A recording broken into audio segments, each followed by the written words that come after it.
दोस्तों आज मैं आपको कॉर्न के लिए बहुत ही इफ़ेक्टिव एक रेमेडी लेके आई हूँ। ये दो चीज़ों से बनेगा। इसमें एक चीज़ और मिक्स करेंगे। इसको दोस्तों कॉर्न पे लगाने से जो हमारे पैरों में गुरुखुल हो जाता है, आम भाषा में गुरुखुल कहते हैं, गोखरू के नाम से जानते हैं, उन कॉर्न को हम पूरी तरह से इसे दूर कर सकते हैं। ये बहुत ही इफ़ेक्टिव होम रेमेडीज है। साथ साथ आपको बताया जाएगा कि आपको इसे अप्लाई कैसे करना है, वो बहुत इफ़ेक्टिव है। तो पूरा वीडियो आप ध्यान से देखिए जिससे आपको 100% रिजल्ट मिले।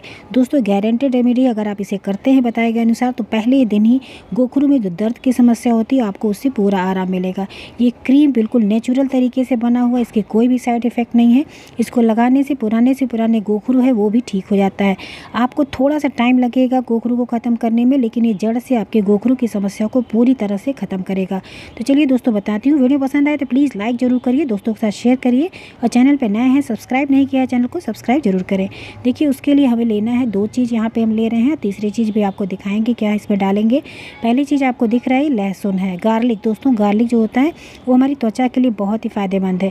जो गोखरू हो जाता है उसकी क्या होता है, ऊपरी जो परत होती है वो बिल्कुल हार्ड हो जाती है, यानी डेड सेल्स हो जाते हैं। कभी कभी होता है ना, गोखरू को लोग हटाने के लिए ऊपर ब्लेड से उसके जो ऊपर की डेड स्किन्स होती हैं उसको निकाल देते हैं। फिर कुछ दिनों के लिए आराम हो जाता है, दर्द में आराम हो जाता है, और इसी को क्या होता है जब फिर धीरे धीरे चलते रहते हैं तो उससे फिर से गोखरू उभर जाता है। तो दोस्तों ये जो रेमेडी मैं आपको बता रही हूँ आपको बहुत ही ज़्यादा इफेक्टिव लगेगा और बहुत फ़ायदेमंद है। तो देखिए यहाँ पे हमने लिया लहसुन के 5 से 6 पीसेस लिए, उसको छोटा छोटा चॉप कर दिया। थोड़ा सा पानी डाल के कूट के हमें इसका रस बना के तैयार करना है। लहसुन का रस आप इसी तरह से कूट के ही निकालिएगा, क्योंकि कूटने से इसके रस ज़्यादा इफेक्टिव हो जाते हैं। आपको मिक्सी के जार में नहीं पीसना, इसी तरह से कूट लीजिए या फिर कद्दूकस कर लीजिए फाइन वाले कद्दूकस से, उससे आप रस को निकालिए। क्योंकि ये जब इस तरह से हम इसको कसते हैं ना, रगड़ते हैं, तो इसमें जो रस निकलता है ये बहुत फ़ायदेमंद होता है। तो देखिए किस तरह से हम रगड़ के इसके रस को निकाल रहे हैं। थोड़ा सा पानी डाल दीजिए, क्योंकि डायरेक्ट लहसुन में से आपको रस पर्याप्त मात्रा में नहीं मिलेगा। तो थोड़ा सा पानी देखिए स्पून के थ्रू हमने डाला है और इसे हम कूट रहे हैं। कूट के इसके रस को हम इसको निकाल के तैयार करेंगे। तो इसमें एक मात्रा होती है जिस हिसाब से आपको बनाना है, तभी हम आपको बताते हैं कितनी कितनी मात्रा में ये चीज़ लगेगी। तो देखिए कूट गया है, इसको अच्छे से हमने कूट लिया है। अब चलिए इसके जो रस बन के तैयार हुआ उसको हम निकाल के तैयार कर लेते हैं। दोस्तों इसमें जो लहसुन का रस है वो आपको लेना 1 चम्मच की मात्रा में।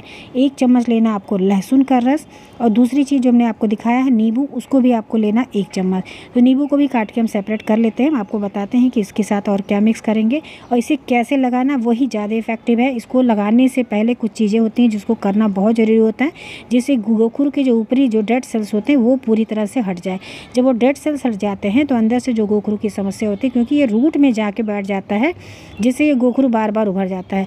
तो ये जो प्रॉब्लम आपकी है ये इसको जड़ से ख़त्म करेगा। दोस्तों एक बार ख़त्म होगा तो दोबारा से कभी भी आपको गोखरू की समस्या नहीं होती है। इसकी समस्या ज़्यादातर इसीलिए हो जाती है, कुछ लोग हार्ड वर्क करते हैं या फिर कुछ शूज़ जो होते हैं बहुत टाइट हो जाते हैं, पैरों में हो जाते हैं, हाथों में कुछ लोगों के हो जाते हैं, कुछ भारी चीज़ उठाते रहते हैं, इससे ऐसा काम होता है जिससे हाथ पे वजन पड़ता है, जिससे गोखरू की समस्या हो जाती है। तो कहीं पे भी गोखरू है, गांठें हैं, तो उसको आप इसे हटा सकते हैं। और ये गोखरू ही नहीं, कैसी भी गांठ हो उनको भी ये पूरी तरह से डिज़ोल्व कर देता है। एक्सटर्नल जो होते हैं लाइपोमा की जो गांठें होती हैं, चर्बी वाली गांठ, उसमें भी आपको फ़ायदा करेगा। यहाँ पे देखिए नींबू है, इसको भी हम काट लेते हैं। 1 चम्मच आपने लहसुन का रस लिया है और 1 चम्मच ही आप लेंगे नींबू का रस। तो यहाँ पे नींबू का रस आधा नींबू है, इसको अगर आप निकालेंगे तो 1 चम्मच आपका रस बन के तैयार होगा।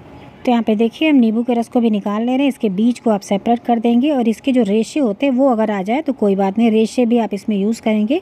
अभी हम आपको बता रहे हैं इसका मलहम कितना बढ़िया सा बनता है। इस मलहम को आप बना के आप इसे यूज़ करना स्टार्ट करिए। दोस्तों बहुत ही ज़्यादा इफेक्टिव है, इसको हम यूज़ किए हैं और गोखरू की समस्या जो थी पूरी तरह से ठीक हो गई है।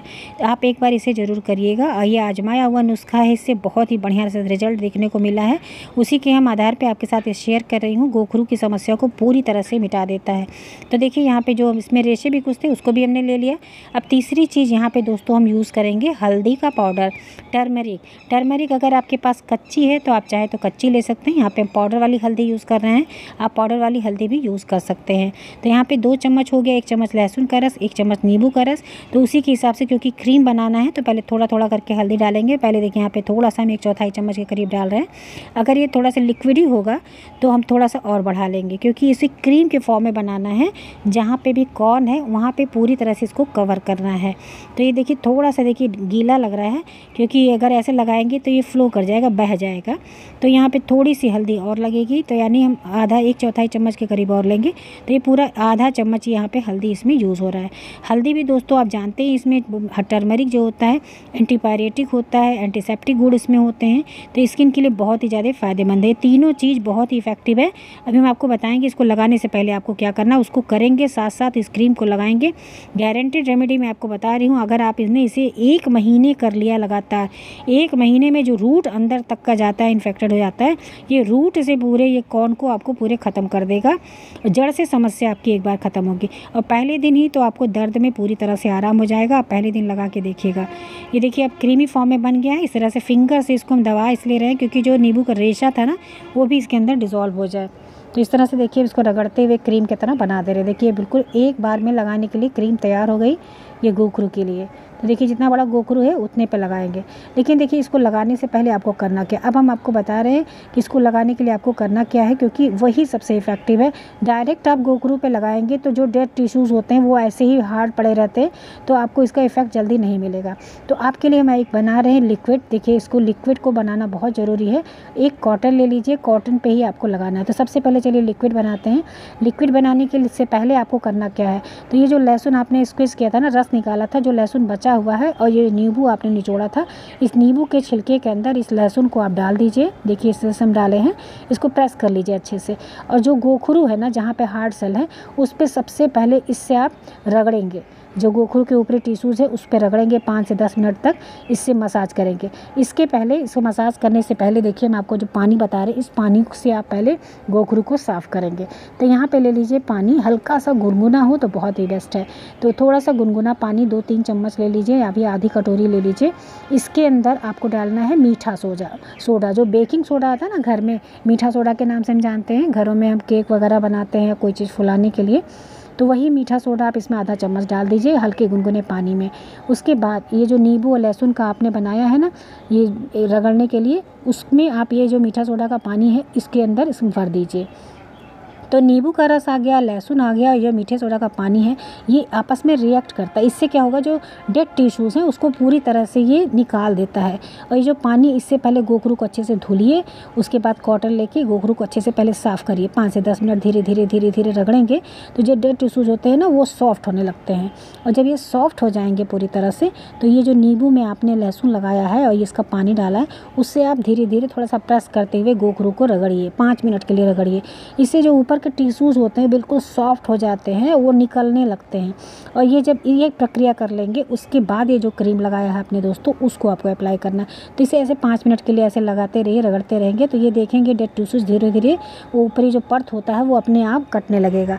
तो आप इसको दिन में 2 से 3 बार अगर करते हैं तो आपको देखेंगे पहले दिन ही आपको इसका इतना बढ़िया रिजल्ट देखने को मिलेगा कि ये जो ऊपर के डेड टिश्यूज़ हैं पूरी तरह से ख़त्म होने लगते हैं। उसके बाद एक छोटा सा कॉटन ले लीजिए, इसको आपको रात में करना है, क्योंकि रात में आप सोते हैं, और लगा के इसको पूरी रात के लिए ऐसे जहाँ गोखरू है उस पर इसको कवर कर दीजिए। इसके ऊपर एक रख लीजिए कॉटन, बढ़िया सा कवर हो जाए जिससे, क्योंकि सोएंगे तो कर पैर में, हाथ में, कहीं भी किसी अंग में है तो ये निकलने ना पाए। इसके ऊपर एक देखिए यहाँ पे हम पेपर टेप लिए हुए हैं, जो पेपर टेप आता है ना चिपकाने के लिए, स्किन पे आसानी से चिपक जाता है और निकल भी जाता है। तो पेपर टेप ले लीजिए, चौड़ा वाला आता है, ये 15-20 रुपये का पेपर टेप आता है। आप एक बार लेंगे तो आप इसे महीनों यूज़ कर सकते हैं। तो यहाँ छोटा सा पीस लीजिए, जितना बड़ा आपने कॉटन लगाया उस पर इस तरह से करके प्रेस करके इसे बांध दीजिए, चाहे 2 बार में बांध सकते हैं प्लस के तरह से करके, और इस तरह से बांध दीजिए, इससे कॉटन निकलने ना पाए, अपनी प्लेस से ना हटने पाए जहाँ पे गोखरू है। इस तरह से रख के और रात भर के लिए आप ऐसे लगा के सो जाइए, और लगा के सो जाएंगे। और सुबह के टाइम पे आप ये जो पानी आपने बनाया था ना मीठा सोडा वाला, इसी पानी से इसको निकालिए और इसी पानी से इसको वॉश कर लीजिए। इसे धीरे धीरे कॉटन की हेल्प से इसको वॉश कर लीजिए। इसको आप करके देखिए दोस्तों, आपको इससे बहुत ही बढ़िया रिजल्ट मिलेगा और गोखरू जड़ से ख़त्म होगी। एक बार जब जाएगी तो दोबारा कभी भी उभर के गोखरू की समस्या आपको नहीं होगी। ये पानी आपको ज़रूर यूज़ करना है इस क्रीम को लगाने से पहले। इस तरह से नींबू के छिलके पे रख के लहसुन को, और आप इससे रगड़िए। रगड़ने के बाद ही आप इस क्रीम को लगाएंगे तो आपको इसका बेस्ट रिजल्ट मिले। डायरेक्ट आप इसे नहीं लगाएंगे, क्योंकि हमने कहा है जो डेड टिश्यूज़ होते हैं बहुत हार्ड होते हैं, तो ये स्किन के अंदर एब्जॉर्ब नहीं कर पाता इस क्रीम को। इसलिए आपको सबसे पहले उसको साफ़ करना है, उसको रगड़ना है 5 मिनट के लिए। उसके बाद इस क्रीम को लगा के रात में सो जाना है। ये क्रीम बहुत ही ज़्यादा हेल्पफुल है आपके गोखरू की समस्या को हटाने के लिए। कहीं भी गठाने हो गई हैं, गांठ हो गई हैं, एक्सटर्नल आपको दिख रही हैं, लाइपोमा की जो चर्बी वाली गांठें होती हैं, उस पर भी अगर आप इस तरह लगाते हैं तो ये गठानों को भी ख़त्म कर देता है, गला देता है। तो ये कहीं भी आपको अगर फोड़ा फुंसी इस तरह से हो गया है जिसमें मुँह आए हुए हैं, तो उसमें भी आप इस तरह से इसको लगा सकते हैं, उसके लिए भी फ़ायदेमंद है। स्किन के लिए बहुत ही इफ़ेक्टिव ये क्रीम आपके लिए बन के तैयार हो गई। तो आप इस तरह से लहसुन, नींबू और हल्दी के प्रयोग से अपनी लाइपोमा की गांठें होती हैं उनको दूर कर सकते हैं। ये कौन की शिकायत को दूर कर सकते हैं। शरीर के किसी भी अंग में कौन हो गया, हाथ में हो गया, पैर के तलवे में हो गया, तो आप इस क्रीम को ज़रूर लगाइए। दोस्तों, अगर आपको इससे रिज़ल्ट मिलता है तो प्लीज़ कमेंट्स में ज़रूर लिखिए कि आपको इससे फ़ायदा हो रहा है। और इसे आपको लगातार 1 महीने ज़रूर लगाना है। रात में सोते समय एक बार ही आप लगाएंगे, एक बार में ही आपको इसका रिज़ल्ट मिलेगा। और पानी से जो धुलने वाली समस्या अगर आप घर में हैं तो आप इसको 2 से 3 बार पानी को, जैसे हमने बताया, मीठे सोडे वाली गुनगुने पानी से नींबू के छिलके से उसको रगड़िए 2-3 बार और रात में सिर्फ 1 बार लगाइए। इस तरह करिए, 1 महीने में जड़ से समस्या पूरी ख़त्म हो जाएगी, आपकी गोखरू दोबारा नहीं होगा। दोस्तों, वीडियो पसंद आई है तो प्लीज़ लाइक ज़रूर करिए, दोस्तों के साथ शेयर करिए और चैनल पर नए हैं तो सब्सक्राइब जरूर करें। इसके लिए ऑल ऑप्शन पर क्लिक करें जिससे नई वीडियोज़ का नोटिफिकेशन आपको तुरंत ही मिलता रहे। मिलते हैं नेक्स्ट वीडियो में किसी नई टॉपिक के साथ। तब तक अपना खूब ख्याल रखिए। Thank you, bye bye, take care.